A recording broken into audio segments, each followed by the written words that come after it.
Here we go. I'm going to sit down because it gets me out of the way a bit. And I can work with you here. Am I in your way? I've got to. Okay, well I've called this Rule 18 made simple. I'm not sure how simple you find it, but I'll do the best I can to keep it simple. I've added in Rules 19 and 20 as a bonus because they're pretty closely related and very often one applies and the other doesn't, so we'll just spend a few minutes on those two. Right, now the format of the racing rules generally is that a rule is stated and then there are some exceptions. In fact, the basic rules, port and starboard, windward, leeward and so on, are stated, and then Rule 18 becomes an exception because it applies between two boats when they're rounding a mark at the same time. But within Rule 18 there are further exceptions, and that's the way the rules are written. So you have to read the basic rule and then pick up on the exceptions. So I think that's pretty clear. Rule 18 applies when two boats are rounding a mark on the same side if one is in the zone. Now that raises the question of what a zone is, because there's some confusion about that. So the zone is a circle, a radius, 3 boat lengths of the boat nearest the mark. So in this case we've got, let's say, a flying 15 jelly approaching the mark.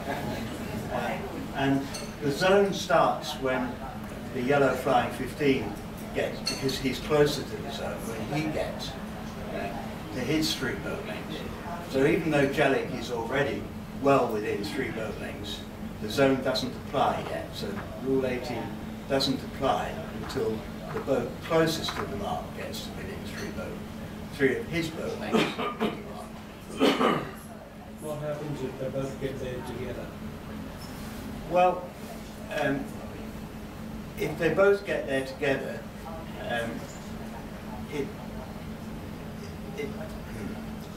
the zone hasn't applied until the one which was nearest the boat length, just a little bit further back. So in that, if they both got there together, it wouldn't apply until the yellow boat got there. If the blue boat is overtaking the yellow boat, which is a reasonable assumption, then the yellow boat was in front, closer to the mark, just before he reached the zone. So the zone doesn't turn on until the boat closest to the mark gets to 3 boat lengths. So at 1 boat length further back, the big boat still wasn't within 3 boat lengths. But what about if they were absolutely identically arriving at the zone at the same time? In that case, it doesn't matter, does it? If they're equal boats and they arrive at the same time, it doesn't matter. But then the zone will alter dramatically in that case. Well, give me, let's take it later. It's a non-situation. Okay. Okay.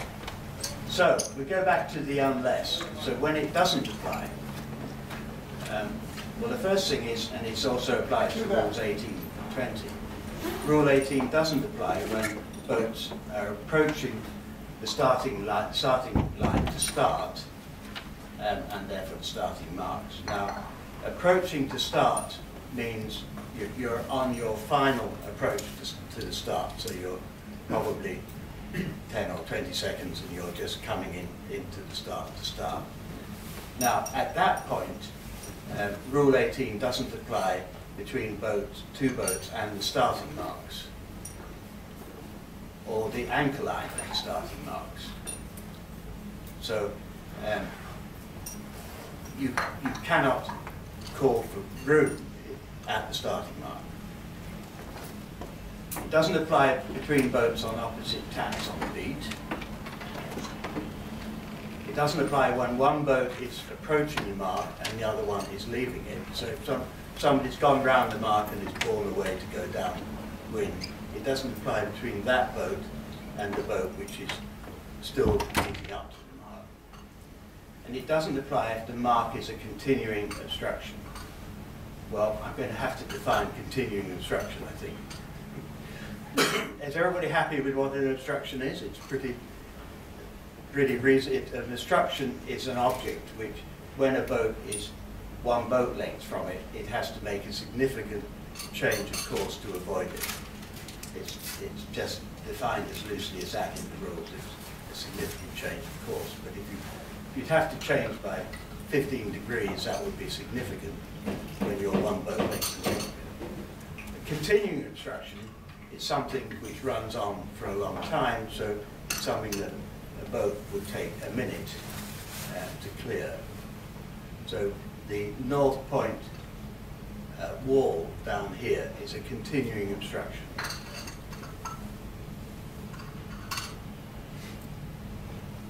Okay, so some basic principles of Rule 18, and then we'll go on to look at the unless, the exceptions to the basic principles. I'll turn around a bit so I'm actually sort of facing this.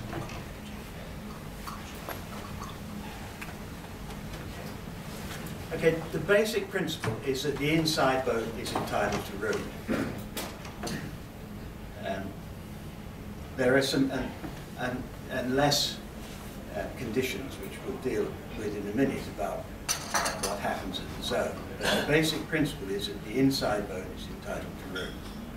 And if you arrive in an inside position as a result of tacking, and the zone rules don't apply, then the inside boat is still entitled to room. But I will go on with the unless in a minute.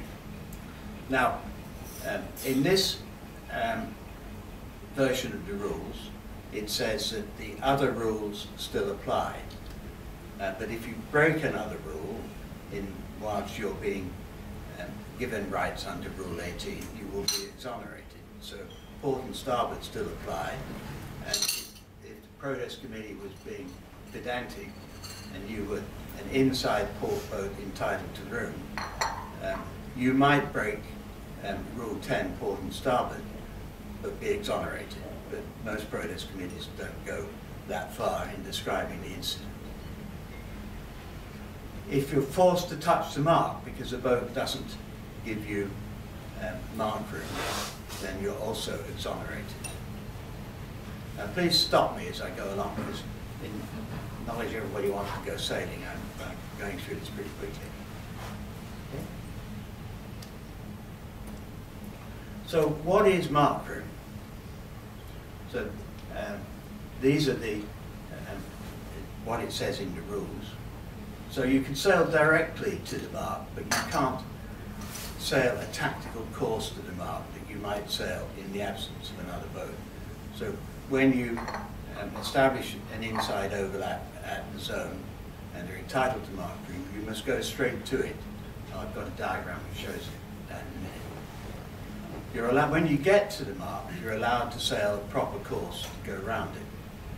And the definition, which would normally be at a leeward mark to be the harden up to go around it. The definition of proper course is the course that you would sail in the absence of any other boats. So it's your fastest course to go around the mark.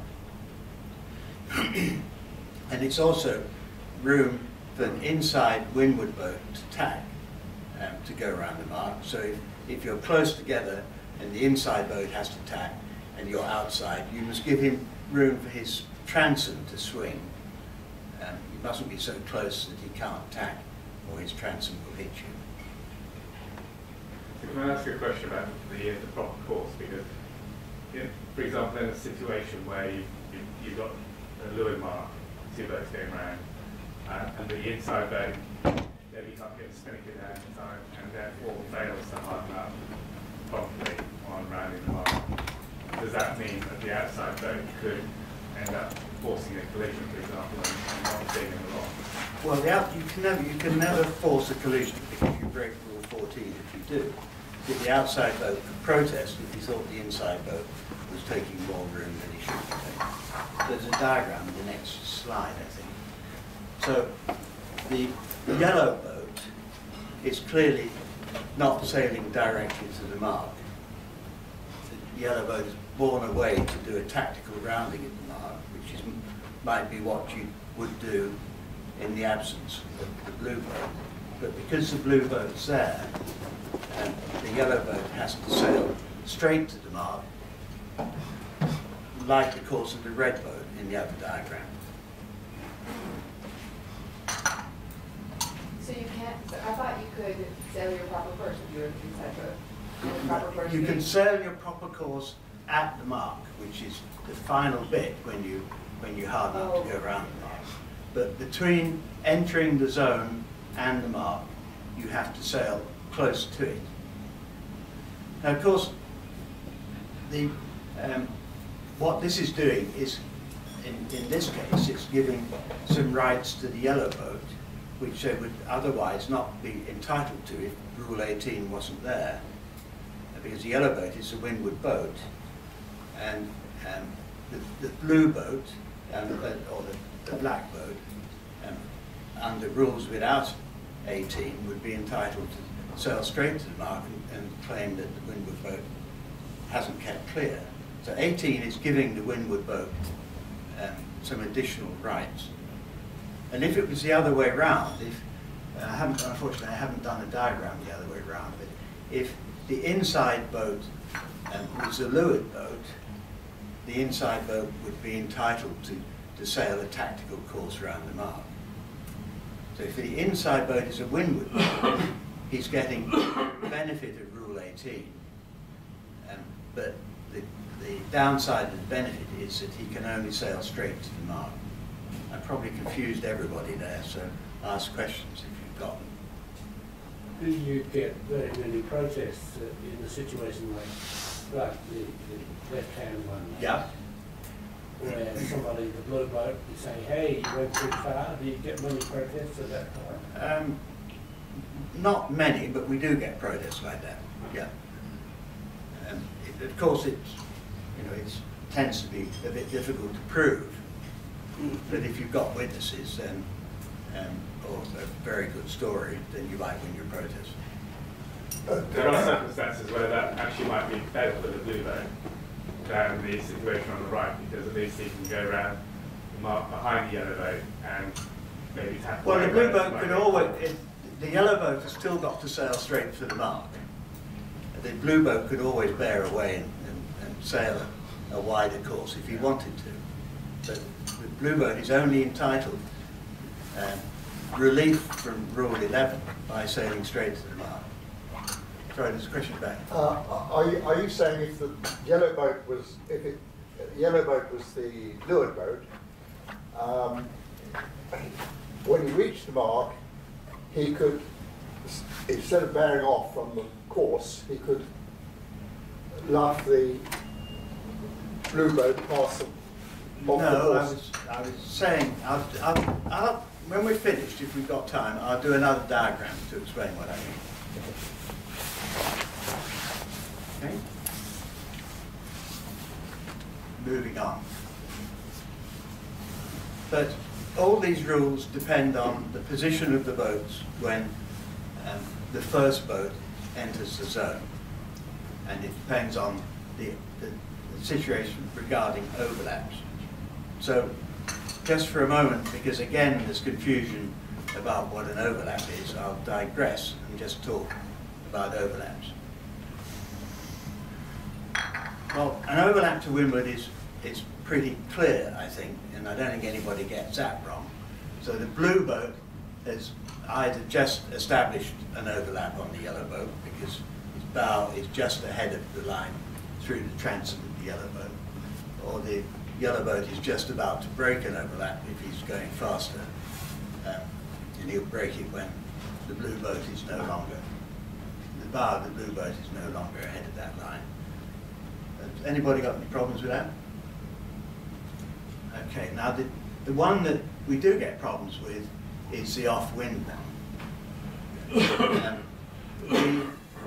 The rule says that for boats sailing above 90 or closer than 90 degrees to the wind, the boats have to be on the same tack for an overlap to exist.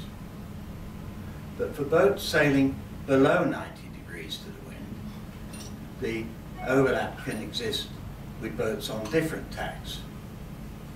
So in this situation, blue and yellow are overlapped. But blue is also overlapped with the other boat, as would be any boats up in the right-hand corner of the screen. So even though they weren't going to get to the mark in time for it to be any problem to blue, if they were going 10 times as fast, then they would be entitled to mark room. So we do get confusion with that, even with people sailing 50-footers. He's not here today. But we do get confusion with that as to people not understanding that the overlap exists between boats on, can exist between boats on opposite courses, opposite tacks. Any problems with that? What if you're rounding the other way, if you're rounding to starboard? If you're rounding it to starboard, then the blue boat would be the inside boat, and the blue boat is overlapped with the other boats as well. So port and starboard is applied. Port and starboard don't, well, if you break port and starboard in the course of going round a mark while you're protected by Rule 18, you will be exonerated. The old rules used to say that port and starboard don't apply. The new rules say that they still do apply, but you're exonerated if you break a rule. Okay, so I've tried to simplify the effects of overlap, which I think most people know, or at least at the simple level. So if you're overlapped, if you have an inside overlap at the zone, you get mark room. That's the easy one. If you're inside overlap at the zone, but the outside boat is going faster, and the overlap is broken inside the zone, you still get mark room. If you're overlapped inside the zone, but you tack, one boat tacks, then this part of the rule turns off. So if you're at a windward mark and the boat, let's say ahead, inside and ahead, has an overlap and has mark room, and he goes through head to wind, then Rule 18.2 turns off, and if you tacked better than he did and ended up inside him in some way, the basic rule that says that the inside boat has room turns on and applies, because 18.2b turns off. Say that again, please. Yes. If a boat tacks, one of the boats tacks, then the rule that gives the boat that was inside at the zone mark room stops applying. And when the tack is completed, the basic rule that says the boat that is inside at that time gets room.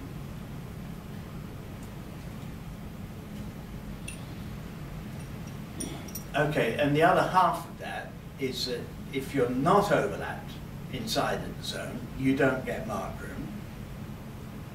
And even if you're going faster than the boat that is outside of you and you get an overlap a boat length later on, you still don't get mark room. So you establish your rights as the leading boat enters the zone. You're either overlapped and you get mark room, or you're not overlapped and you don't. And that doesn't change unless one of the boats tacks. Tom, sorry, can I just come back to that? I'm a bit confused. So if you slightly understood and you're coming in on the starboard tack, there's a boat in front of you that's got mark room, but you both have to tack in order to make it round the mark. The moment you tack, then there's no mark room applies at all. The windward boat would have to get out Yes, of the way. I mean, this is quite a complex situation. At the point at which, if you both tack, then at that point, the original mark room situation turns off. And if you're bow tacking, you're into rule 13, and if you're bow tacking, your boat on the right has right of way. One of the boats has finished the tack, but the other one is still tacking. The one that is still tacking is subject to rule 13 and has no rights. When you've both finished the tack, and if one of them is overlapped inside the other one, then the one that is overlapped inside has mark room. So normally, the situation is if you were both on port, approaching the mark. Why don't I get some models and do it? Need to use a model. Thank you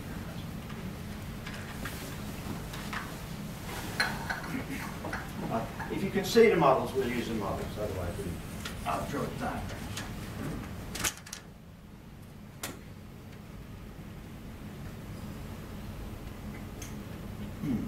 Okay.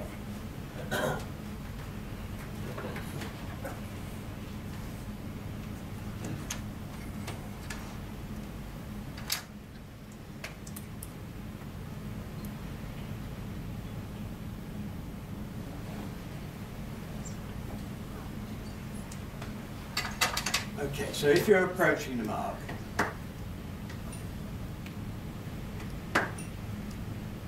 this situation, then this boat is inside because you're going around the mark that way. Okay, a bit counterintuitive, but that's the way it is. Now, if he could luff up, shoot it, he would be entitled to mark.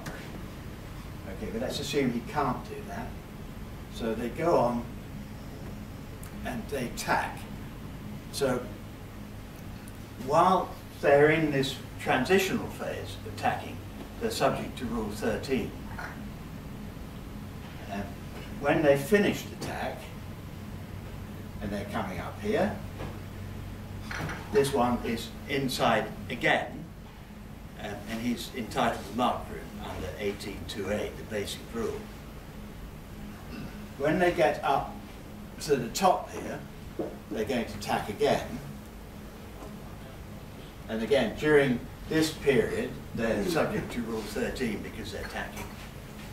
But when they've finished, this boat's entitled to mark room again. So nothing, the zone doesn't, the rules that apply at the zone have all turned off at this time. But it's quite an interesting thing, and I'm just also jumping ahead a bit here, but let's say you were in this position. If you went through this process, it ends up with the red boat getting mark room. But if this guy, the blue guy's got his wits about him, if he tapped early, he came up here, and this one went there, and then he tapped back. This guy tacks outside the zone. Now he's subject to rule 18.3, which we'll talk about in a minute, which severely limits his rights. Even though if they'd gone and doing this, he would be inside boat and be first round the mark. As it stands here, the blue boat is going to be first round the mark because the red boat has no rights, and I'll deal with why the red boat doesn't have any rights in a minute. So if you get yourself in this position, two boats not laying the mark and they're going to have to tack the mark, have to tack to get to the mark, it's much better, as if you're the blue boat, to tack early and come up here and hope this guy isn't switched on and goes on a bit further before he tacks, because then you'll catch him under rule 18.3 at the mark, and the blue boat will be round the mark first. And presumably if you're red, the blue boat goes, you want to go with it, otherwise you lose. You're going to get caught later on. But you have to wait if you're in a red boat, even if you're going into the zone first. you're below the blue boat, you have to wait for the blue boat to tack. You can't force the blue boat to tack. You can, well, you're a leeward boat, so you can luff up and try and persuade him to tack, but you can't go through head to wind.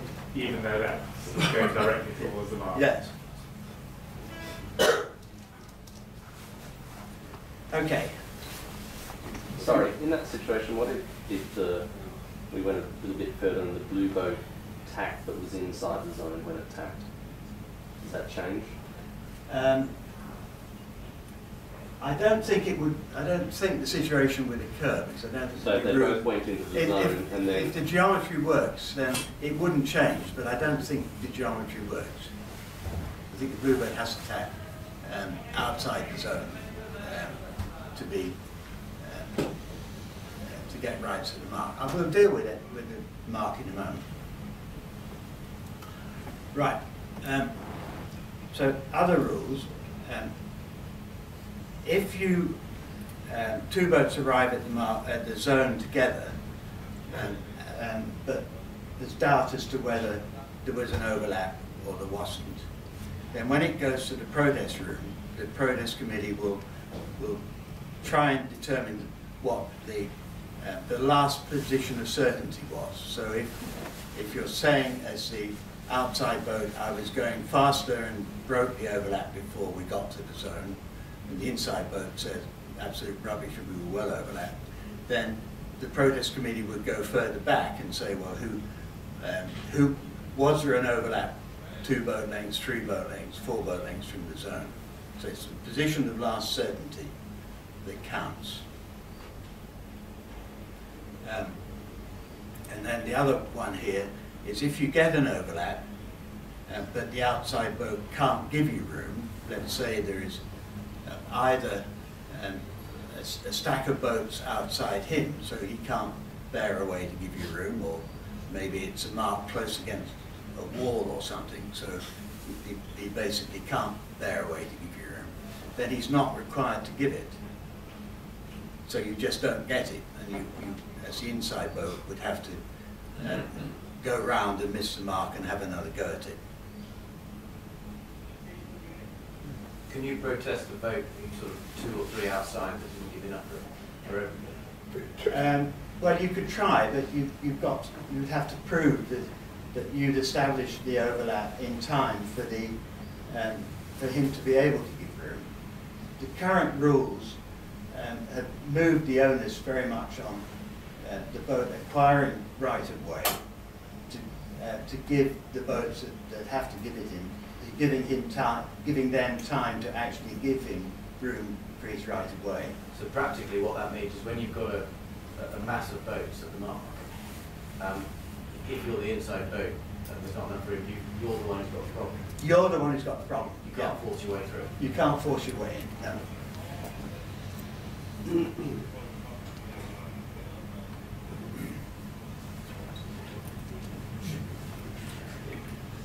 Okay, so I think I've got some diagrams for this as well, which I'll talk about in a minute. Sorry, are there any questions about that discussion? Sounds a bit harsh, that. Yeah. That last one, where you've got a stack of boats outside you and you've got an overlap, and they misbehave and force you, and you actually touch the mark. Because they're just not giving you room. If you had room already, then and they all luffed up, then you could you'd have an argument for protesting somebody. But if you're going faster, and they're already in the position, and you're coming up on the inside, you can't force 6 boats to all bear away because it just takes too long. No, So, of course, but if you all happen to be there and say if you happen to be there, you're fine. there's Yes. a strong tide, and Yes. you happen to touch that buoy because these guys won't give you room and you try to avoid the collision. If you happen to be if you've been overlapped for some time, you're okay. But if you come in fast, as quite often happens, and there's a whole raft of boats at the mark, they don't have to, and they're unable to move to give you room, they don't have to.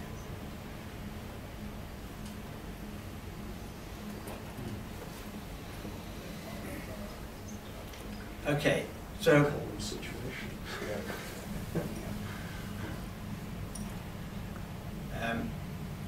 this is the one about tacking in the zone, which is that one up there. So rule 18.3 says if you go through head to wind inside the zone, you must not force a boat that was fetching your mark, in other words it's on course for the mark, to go above close haul to avoid you. And if you do, if you cross him and get an overlap outside him, you must give him room inside to go around the mark. I'll show that with a couple of diagrams. Oh, and if a boat tacks in the zone, of course, Rule 13 still applies anyway, so the tacking boat must keep clear of a boat that isn't. But this is something else the tacking boat has to take into account. So in this case, the blue boat has gone through head to wind inside the zone in position 2, and he's arguably completed his tack, so he's not subject to Rule 13 at that point, but the yellow boat has to sail above close haul to avoid him. So the blue boat has broken Rule 18.3. Yeah. I may have misunderstood. You said earlier that if an overlap exists, and so if a boat, say in this case the blue boat, was coming into the mark a little further, a little closer to the mark, he's on port. The yellow boat's on starboard. You said earlier that if the overlap exists, you will be exonerated for a breach. No, I didn't say that. I said if you're entitled to room under 18 and you breach one of the other rules, you'll be exonerated. But this guy isn't entitled to room under Rule 18. But he does have an overlap, doesn't he? He doesn't, because at the position 1 they're on opposite tacks. Oh, So you're above 90 degrees clause. Okay, so, and the other one about tacking in the zone is when the blue boat crosses ahead of the yellow boat in position 2 and tacks. The blue boat then has to give the yellow boat room to go around the mark. I mean, the message is that if you're on port coming into the windward mark, you really have no rights, and you've got to keep out of the way of the string of starboard boats coming in. Even though you've completed your tack and are now on starboard, you don't gain rights. Rule 18.3 deprives you of them. Tom, just to be clear on a previous diagram you had there, so if that were to occur outside the 3 buildings. Sorry? So if this were to, this situation here occurred outside the If it would occur outside the boat links, okay. it would be a standard Rule 13 situation. So as long as you've completed your tack in time, you're fine. It's only if you go through head to wind. It used to say tack inside the zone. Now it says go through head to wind inside the zone. So it's actually changed the position a little bit. So forget about tacking. It's going through head to wind inside the zone.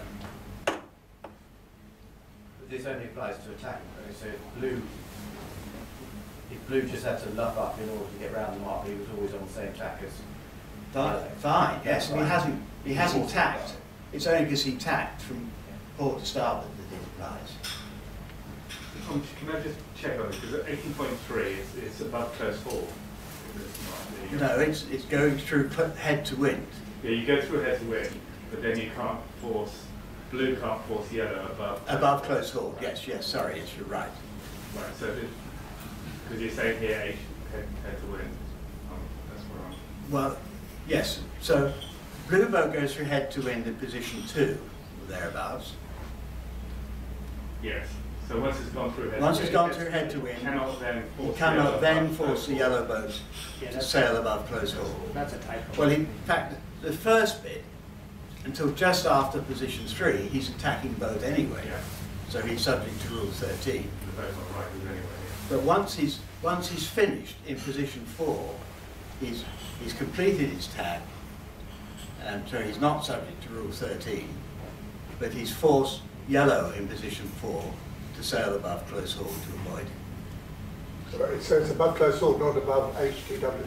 It's above, yellow sails above close haul, yes. Right. So the slide has a typo. If you replace Sorry? That's title has a typo. If it said close haul. Yes, I should say close haul, that was would my be mistake. correct. That's the That's all it's going to be. Yeah, Let's say fetching boat here. I'll give you the slides and change that one. If the yellow boat had overstood a little bit, so say they were just further to windward, and the blue boat could come in and complete its tack, and the yellow boat wouldn't have to alter its course. It's a good question, difficult to prove in the protest room. Because then I was going to say, could the blue boat have rights to run over? I'm the yellow sure boat the and blue veer boat off? thinks it happens very often. And the yellow boat said, of course I wasn't overstanding. As I say, it's difficult for the yellow boat to prove it.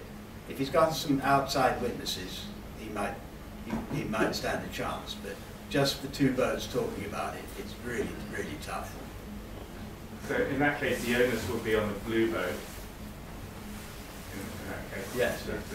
to demonstrate that The yellow boat was Has not not close. had If the protest committee brings a crew of the yellow boat in, and the foredeck guy said, "Oh well, I got the sheeties because we were overstanding." Well, then that's an easy one, but they never say that, do they? Tom, twice you've referred to Rule 13, but would Rule 10 be applicable here if you were? Well, Rule 10 is port and starboard. But what I've just read it, and when boats are on opposite tacks, the port tack boat shall keep clear of the starboard tack boat. Correct. Yes, that's fine. So, And that would also be a breach of Rule 10, would it? no, it isn't, because he had it. Oh, it says keep clear. Yeah, but at position 2, he's changing from being a port tack boat to initially to being a starboard tack boat that's tacking. So Rule 10 turns off in position 2. Rule 13 turns on in position 2. Once he's through head to wind, he's on the new tack, even though he hasn't completed his tack. And then once he's through head to wind, he's subject to 13, not to 10. So just one more question on this situation here. I think if you're the yellow boat and coming on a lot of speed and the blue boat does a tack and sort of completes the tack in front of you, but the yellow boat has a lot of momentum coming in, can they go dip below and still get room there? You can go below and get room, yes. And if you dip below, then the blue boat has to give you room. That's the other half of the rule.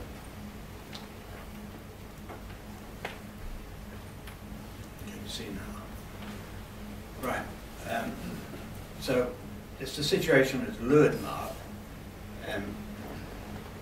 The Rule 18.4 says if you're the inside boat at a leeward mark and you have to jibe to go around the mark, you have to jibe as soon as you can.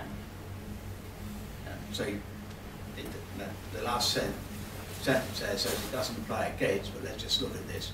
So in this situation, the yellow boat could have jibed earlier, but he's gone on to jibe between positions 3 and 4, and he could have jibed between position 2 and 3. So you have to jibe as the inside boat, having been given room under 18. You only get room provided you jibe as soon as you can. Okay, this is very difficult to prove, right? So because I say this is my normal jibe, time taking room. Well, that's why protest committees are staffed with people who are so good.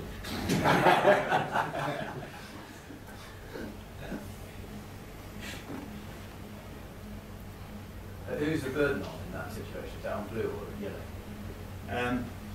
Well, blue has to keep clear. If blue touches yellow, he breaks Rule 14 as well, and if there's damage, they'll both be disqualified. So there is a burden on blue. there's no longer an obligation, there's no longer a burden of proof that you're assumed guilty until, or innocent until proved guilty in the rules. So there's no such thing as really as a burden of proof anymore. It would be up to the protest committee to decide how far he had gone before he judged. Yeah, there's equally no burden of proof on the other. Yeah. Yeah. Tom, do you get very many protests in this situation? Not very many, no. Unless it's really obvious, because for the reason that it's difficult to prove. But if the yellow boat had taken the blue boat outside the zone, for example, then we would get protests. That would be relatively easy to resolve. Okay, so that's all I'm going to say about Rule 18. So we're going to finish pretty quickly, except I've got Rule 19. Well, there are three rules, Rules 18, 19 and 20, which are grouped together in the rule book. And they all deal with marks and obstructions and room. And that's why I've included Rule 19 in here as well. So, first of all, like we did before, when does 19 apply? Well, it applies as an obstruction, and we talked about what an obstruction was before. If it's a mark, 18 applies and not 19. And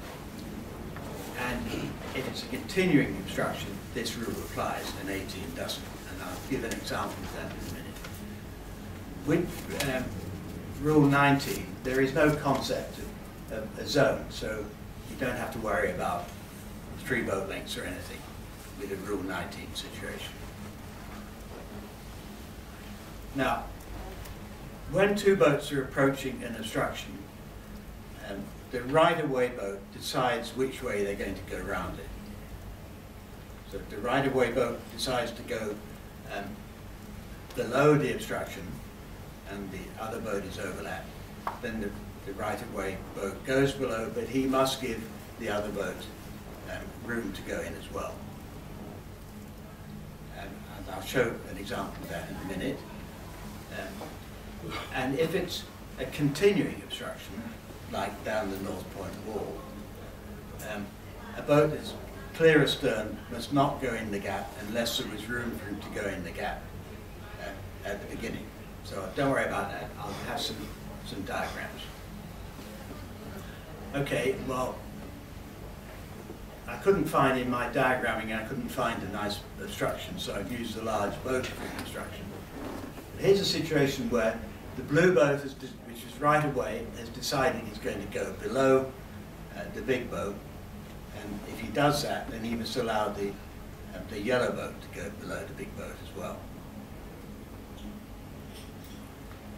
Now this situation often applies at the windward mark, where you have a string of starboard boats coming in, and the starboard boat is an obstruction to a port boat. So you've got 2 port boats coming in, and some starboard boats going across to the windward mark. And the starboard boats are obstructions to the port boat, and if the yellow boat decides he's going to go behind them, then he's got to let the blue boat go behind them as well. Okay? I'll talk about what happens if the yellow boat wants to go the other way in a minute, because that's not covered in Rule 19. At a continuing obstruction, this is the North Point wall. If in the top left situation, there wasn't room for the blue boat to get in there, then he's not allowed to go in there. If the blue boat's going faster and there's not enough room for him to go between the yellow boat and the wall, he can't go in there, even though the blue boat is on starboard. He can't go in there and say, I'm starboard boat, yellow boat, keep out of the way, because the rule specifically says rules 10 and 11 don't apply. And so the top right-hand situation, even though the boat in front is windward boat, Rule 11 doesn't apply, and the boat behind can't go in either. So unless there's room to go in, then you can't go in. You have to go outside it. But if there is room to go in, like in the bottom situation, then the red boat can go in and the normal rules apply.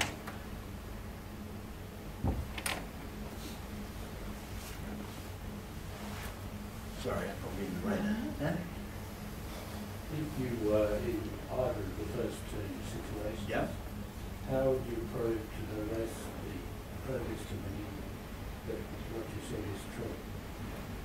Well, I mean, there would probably be two different stories in front of the protest committee, wouldn't there? Yeah. And we would look you in the eyes and decide that Colin Smith is a good, upstanding fellow and never tells a porky to a protest committee, so we'll believe him. I mean, seriously, if you've got outside witnesses, it always helps. We would question, how far away was the boat in front from the wall.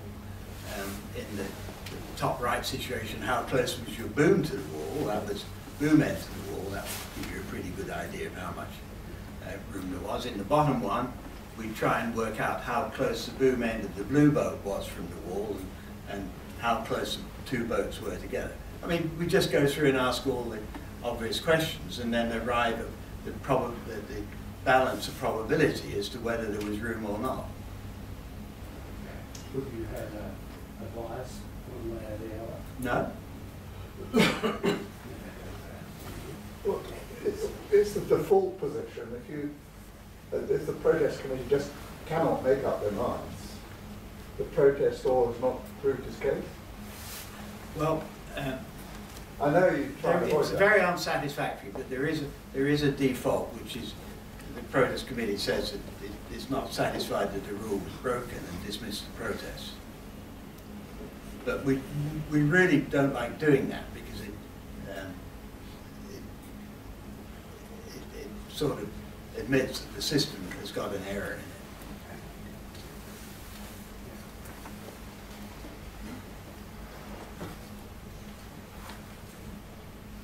Okay, so the final one, and then we're going to finish nicely at 12 o'clock, is Rule 20. Rule 20 applies if there's an obstruction to one of the boats, and he needs to tack to avoid the obstruction, then he can hail the other boat for room to tack. There's a requirement that the hailing boat, the boat that's hailing, must be close hauled or above to call for room to tack, and he must use the phrase room to tack. So he can't say, I'm going to have to go in a minute. That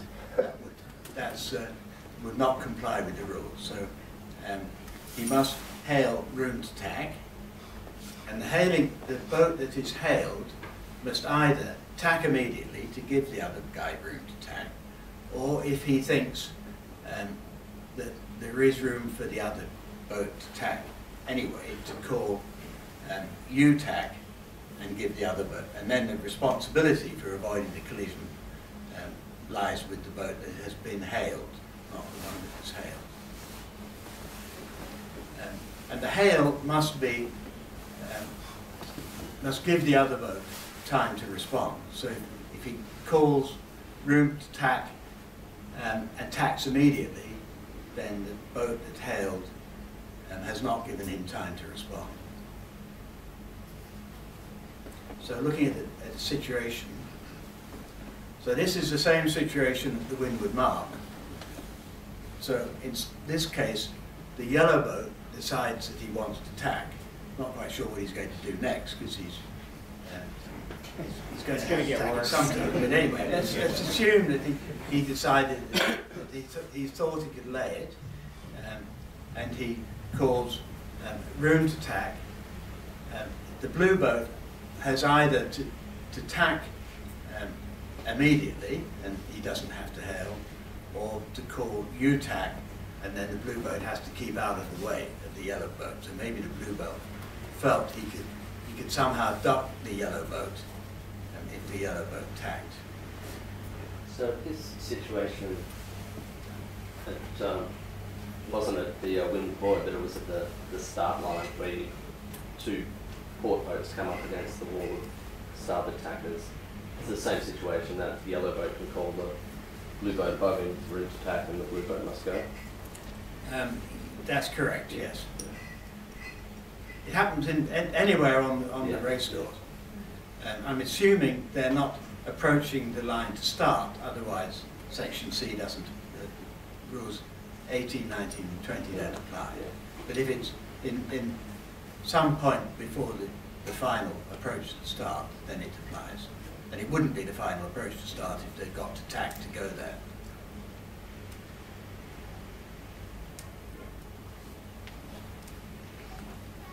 Okay, that's it. Finished. Any questions? Has anybody got a situation they want to discuss? Well, just one situation we commonly get. Right. Typically, you're going around E2 out there, big red buoy, metal buoy. You're running down in there. Say you're clear ahead of boats behind. You get to E2, and there's a very strong tide pushing you down. And as you go round, a gap is created between you and E2. Boats that are clear astern of you try and squeeze into that gap. Now those, if you sail your proper course around that buoy, you have no obligations in relation to those two boats that try and squeeze inside. Mm-hmm. They can never have any rights at all. They have no rights, but they may get away with it. Yeah, I have a question. How about the mark room at the finish line? When we're going downwind finish, let's say.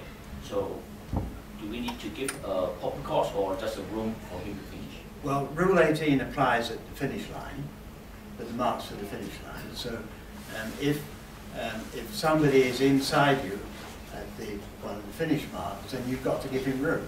A room to pop course or just room to finish? Well, if he's entitled to mark room, which is to sail directly to the mark. Because I have a situation, there's a magic coming up on port and we are down on starboard. The magic, of course, there are a wider angle, but there's two bowlings inside him. He can jibe and do a finish. But they don't. I mean, they just continue to go to well, finish. as long as he doesn't go outside the zone, then he's entitled to sail to mark room. You don't need to squeeze in. No, he doesn't need to jibe.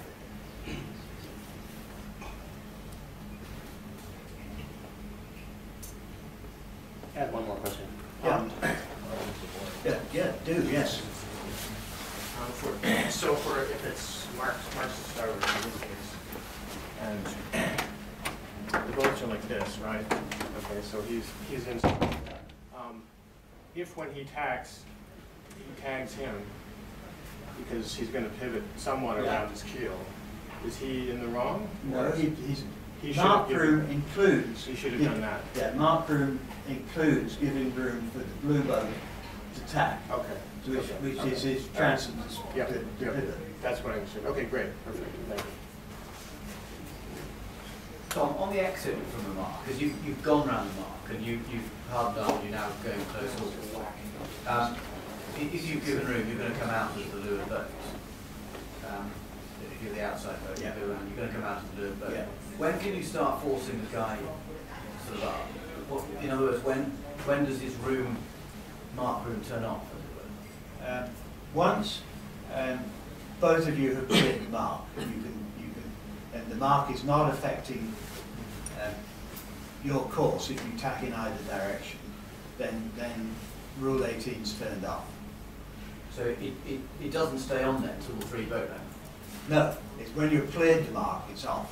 So as soon as you've cleared it, basically you can force him up? Yes.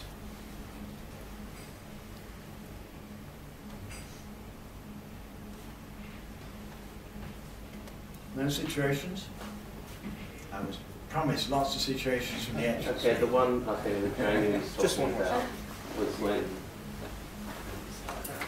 I think he came on top. There was a starboard boat here. So if he came up, crossed the starboard Yeah. boat, then led him into the zone, he does not have to put his boat in the environment. Well, put the boats in the position when the leading boat reached the zone. Well, I think here. But in that position, there's an overlap, so the red boat's entitled to the boiler. Right. Okay, so if it was there.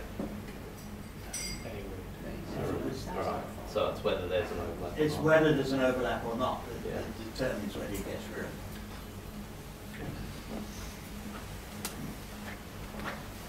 Tom, your final slide, when you were describing a line of boats on starboard, Yeah. this one being obstruction. If blue decides that what yellow has done is tactically suicidal, he appears to have no recourse. Blue can't do anything. I mean, if maybe in position one, blue lets go of his mainsail and lets yellow tack and go in front of him. Yeah. But that's not always possible either. Sometimes you can just be always taking it. Yeah. The yellow boat's got the choice either to duck or to attack, and you can force the blue boat to attack them. Yeah, exactly. So if he decides to duck, he's got to let the blue boat go inside the starboard, give him room to go behind the starboard boat. So the right-of-way boat, which is yellow here, can decide what he wants to do. But if he calls room to tack, he must tack. If you call for room for tack, blue must either tack or accept the responsibility of keeping clear. But yellow must tack also. Yellow must tack also, Yeah. yes. If he got cheeky, what would your decision be? And what would you protest if he got cheeky and didn't tack and suddenly, oh, I've changed my mind, I'm going around. Well, then He's abused Rule 20, hasn't he? yes. And that would be a protest under. Certainly, the yellow boat, having called for room to tack, must tack. But if he doesn't say room to tack, but he says, I might need to tack. Well, then the yellow boat doesn't have to, the blue boat doesn't have to do anything. But if blue boat is being very gentlemanly and tacked, it's bad luck. The blue boat needs to tell us to tack. The important point is that yellow can choose, isn't it? Because what you might get blue saying, I want to go below them, I want to duck them, so he'll call for room to duck. And then yellow will call for, if he decides he wants to go left, he'll call for room to tack. But yellow's a right-of-way boat, so yellow can decide where he wants to go. So blue calls room. I don't think blue could, I think yellow's going to have to call room for tack quite a bit before the time when blue would call room. He's going to have to call the tack at least a boat length before he tacks.